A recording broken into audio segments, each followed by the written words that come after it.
Hello, and thank you for tuning into this week's episode of Bite-Sized Cybercrime, the podcast where we discuss cybercrimes and cybersecurity news.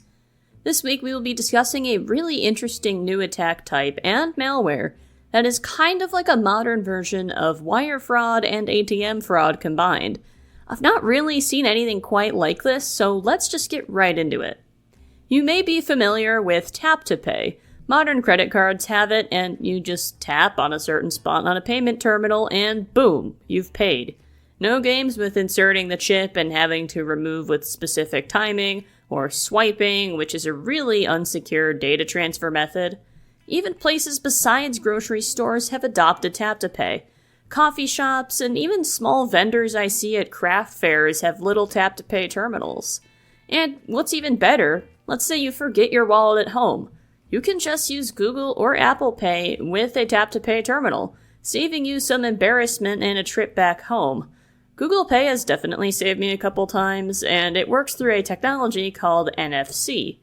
NFC is near-field communication, and, well, it's a data transfer protocol that uses super short transmissions to transfer data.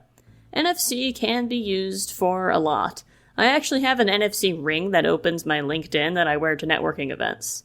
I kind of wondered, not if, but when NFC would be exploited badly and how. And this new malware has really piqued my interest. It's called SuperCardX, and it all starts with a text from your bank. Well, not actually your bank, but a scammer. There's been a huge transaction on your card, and you need to give us a call at this number to sort it out. So you call the scammer. They ask for your PIN to make sure it's you, which your bank should not be doing, by the way. Then they say, well, download this new app we just launched to help track our fraud cases. So you download it. Now, all you need to do is tap your credit card, and the app will use your NFC reader to securely copy that information and look up your case. But that's not what's actually happening. The app, as you may have guessed, contains the SuperCardX malware on it, and as soon as you tap your card data is transferred in real time from the malware to an Android phone the attacker is currently holding, to a payment terminal or even an ATM. The tap-to-pay terminal recognizes your card and allows the hacker to complete a transaction in your name. This is called a relay attack, which is similar but not quite the same as a replay attack.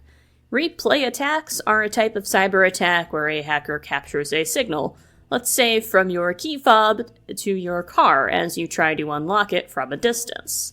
The hacker has the signal and replays it at a later time to try to unlock your car again, ideally when you're not there to do anything about it. Many replay attacks just don't work anymore for a very simple reason.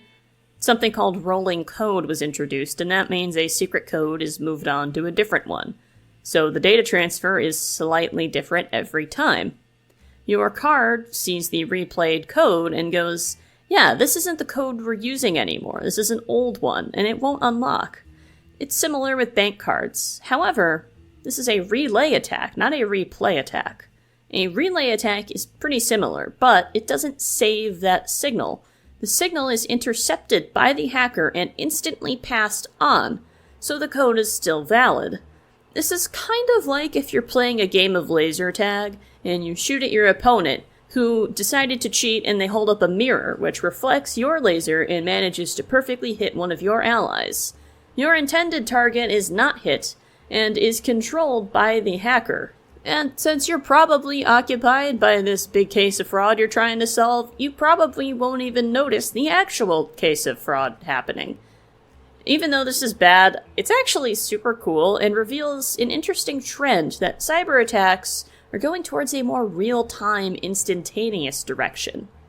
Many times, cyber attacks take weeks or even months to pull off because there's all of this preparation, planning, sneaking around and subtly stealing as much data as you can, as quietly as you can, and the quietest way to do that is over a long period of time, and then striking when the time is right.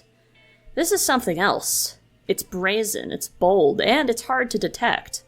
Your phone likely won't actually even alert you to the SuperCardX malware being suspicious, because it doesn't actually do that much.